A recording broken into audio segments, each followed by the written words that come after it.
Assalamualaikum warahmatullahi wabarakatuh. Perkenalkan, nama saya Ukhti Alverana Syahbira, absen 34 dari 10 Manajemen Perkantoran. Di sini saya akan menceritakan cerita yang bertema Kembali ke Pangkuan Ibrahim Rindu Allah. Diceritakan, Umi Ibrahim dan anaknya sengaja memilih untuk meninggalkan gua yang telah ditempatinya selama kurang lebih 13 tahun pada malam hari saja. Tentu saja waktu itu dipilih dengan mempertimbangkan matang agar tak ada orang yang curiga dengan sosok mereka berdua. Juga untuk menghindari fitnah yang bisa saja mereka terima seandainya keluar dari gua siang hari.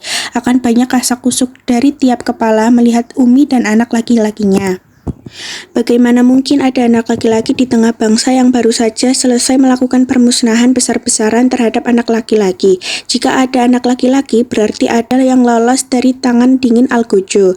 Maka bisa jadi dari sekian banyak orang yang mengetahuinya, ini akan melaporkan kepada Raja Namrud. Umi Ibrahim tak ingin hal itu terjadi, maka sedapat mungkin ia mencegah bahaya sebelum hal itu benar-benar terjadi. Malam hari di Timur Tengah pada masa kira-kira 1900 tahun sebelum Masehi, alangkah masih sederhananya keadaan. Sumber penerangan satu-satunya adalah rembulan dan juga api yang disulut dan diletakkan di rumah-rumah mereka. Mereka yang ingin bepergian di malam hari menggantungkan penerangannya dari cahaya rembulan yang menyinari bumi. Belum lagi bahaya yang lain seperti cuaca. Berada di tengah-tengah padang pasir, bahaya angin gurun yang deras menikam seperti ribuan pisau. Udara dingin juga menusuk tulang. Semua itu sungguh perlu persiapan matang jika benar-benar ingin melaluinya. Maka Ibrahim ini kemudian diberikan mantel bulu yang tebal. Umi juga membawa perbekalan roti gandum tahan lama yang dimasukkan di dalam saku bajunya. Setelah berdua bergegas meninggalkan gua itu pada malam buta, Umi berkata, "Ingat anakku, jangan bicara dengan siapapun selama dalam perjalanan. Sembunyikan wajahmu di balik pakaianmu agar orang tak mengenal bahwa kau adalah anak laki-laki," pesan Umi. "Kalau mereka tahu aku anak laki-laki?" tanya Ibrahim lagi. Entahlah, aku tidak tahu. Lagi apa yang mesti kukatakan kepada mereka?" Umi kebingungan dengan jawaban jika ditanya seperti yang dikatakan oleh anaknya itu. Ia hanya memasrahkan segalanya kepada Tuhan langit saja. Apapun yang terjadi nanti, semua tergantung keputusannya. Tak terasa sudah semalam mereka berjalan, kemudian mereka beristirahat di tengah hutan hingga pagi dan mereka akan meneruskan perjalanan. Pagi pun mulai menampakkan diri. Umi terbangun. "Bangun nak," kata Umi. Ibrahim pun terbangun. Mereka kemudian melanjutkan perjalanan lagi setelah mencuci wajah mereka di sumber air yang ada di kawasan hutan itu. Saat sampai di sebuah pasar, Umi berisyarat agar Ibrahim cepat-cepat menutupi wajahnya agar wajahnya terlihat gelap. Lalu Umi menggandeng tangan Ibrahim dengan erat. Selama dalam perjalanan kembali ke rumah, mereka menyisakan pengalaman berharga yang sangat mahal dan tak mungkin bisa dilupakan Ibrahim. Untuk pertama kalinya ia melihat dunia luar, meskipun tidak semuanya, tetapi cukup mewakili rasa keingintahuannya. Ibrahim melihat bangsa Babilonia tumbuh dalam kemakmuran dan kemegahan. Sepanjang perjalanan, ia juga melihat sungai Efrat dan Tigris yang kata ibunya mirip dengan sepasang kekasih yang saling memeluk. Di tempat inilah pada setiap pergantian tahun dibacakan Enuma Elips yang sangat terkenal. Di alun-alun ini juga seringkali terlihat Raja Namrud berkomunikasi dengan rakyatnya, dan di depan istana itu juga ia dapat melihat istana demikian cantiknya. Pada waktu itu sebelum banyak bangunan tinggi kecuali istana raja dan kuil zigurat yang mempunyai anak tangga sedemikian banyaknya.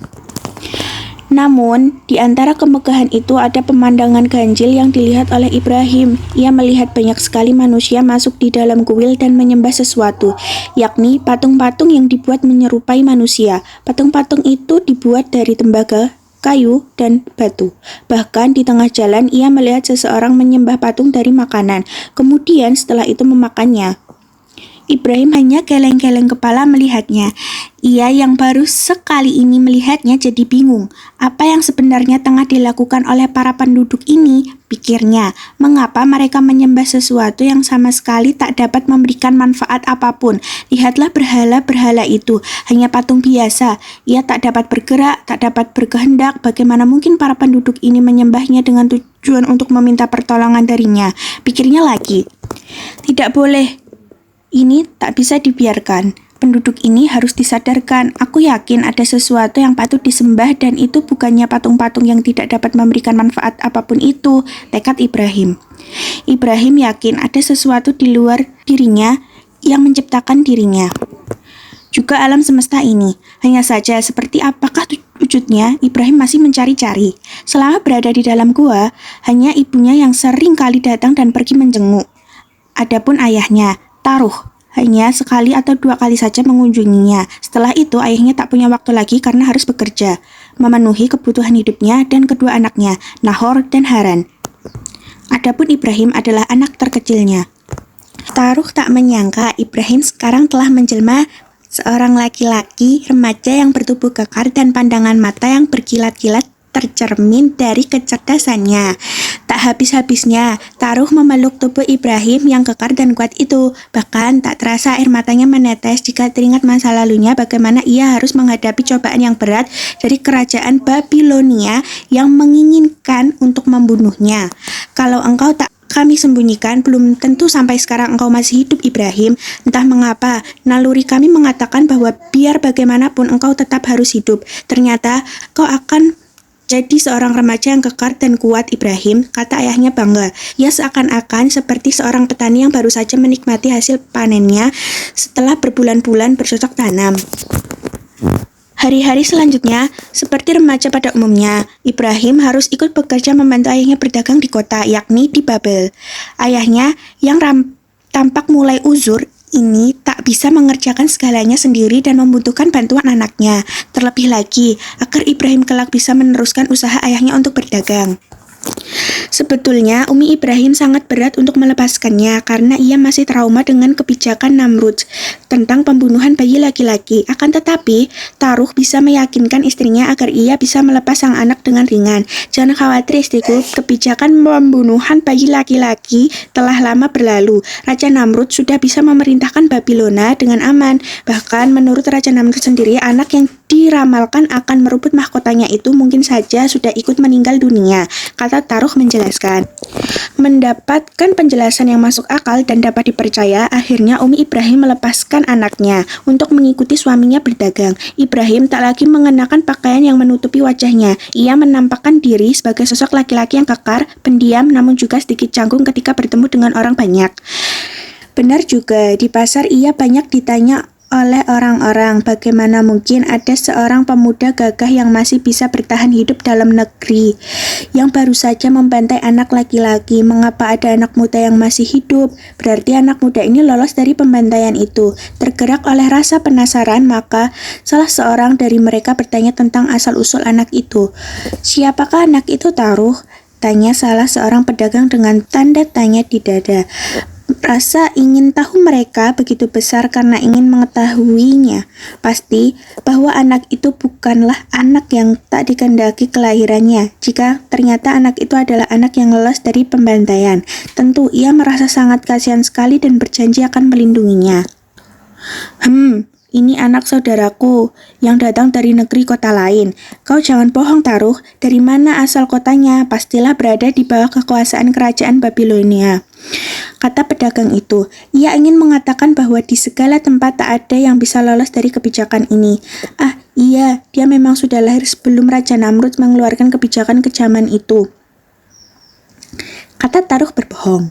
Kalau begitu, segera kau bawa pulang. Aku khawatir akan ada mata-mata yang mengetahui keberadaan anak ini, kemudian membunuhnya, saran pedagang tadi. Tapi, bukankah kebijakan itu telah lama berlalu? Sekarang, ini juga tak pernah ku dengar ada anak laki-laki yang dibantai lagi, bantah Taruh. Siapa yang menjamin Raja Namrud setelah mencabut kebijakan itu? Lebih baik kita mencegah daripada hal-hal yang tidak diinginkan akan menimpa anakmu. Bawalah pulang, saran pedagang tadi. Taruh menurut. Ia mengemasi dagangannya lebih cepat, bahkan sebelum semuanya laku terjual. Ia lebih mementingkan keselamatan Ibrahim daripada barang dagangannya. Ia akan kembali besok lagi tanpa Ibrahim, itu lebih baik baginya. Sekian cerita dari saya. Wassalamualaikum warahmatullahi wabarakatuh.